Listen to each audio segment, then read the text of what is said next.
I think these are two examples of complex fractions that that would be good to do on your homework. This one's actually a lot easier than it looks. If you think about the fact that you can take something out of here, you can take out an x squared. And what you're left with, oh, you can take out a 4x squared. If I look closer, there's a 4 that goes into both. If I take out a 4 and an x squared, all I've got is an x here, minus 3. Okay. This thing on the bottom, and I'm going to probably need to write this out somewhere else here. Let me do it over here. So 4x squared times x minus 3 over, well, this is factorable pretty easily. If you do a diamond problem, or if you simply just, with the diamond problem, you're just looking at two numbers that multiply to get negative 18 but add together to get 3. Well, that's a positive 6 and a negative 3, x plus 6 and x minus 3. We can go straight to the factors there because the coefficient out in front is 1. Okay, now it's divided by this other fraction, but you can also say it's multiplied by the reciprocal. So with these guys, if you flip-flop them, you can put it right next to it with a times like that. Okay, so this factors, and it would go on top. It would be x plus 6 and x minus 6. And if we factor the top and move it to the bottom, it would be an x minus 6 and an x plus 2. And so you've got everything lined up there. You can cancel your x minus 6's, you cancel your x minus 3's, your x plus 6's, and you have a 4x squared on top and an x plus 2 on the bottom for our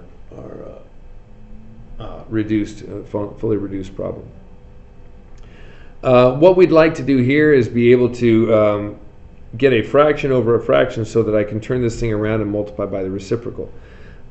This is a 1 currently on the denominator, but I need it to be an x. So if I multiply by x over x, I end up with a numerator that says 2, well, if it's all over x, because I just added my x to the bottom, it's a 2 plus 4x on top over x. Okay, this 2 plus this 4x now is a single numerator. And we've already got the denominator, so I'm not going to go ahead and rewrite it other than the fact, well, okay, whatever.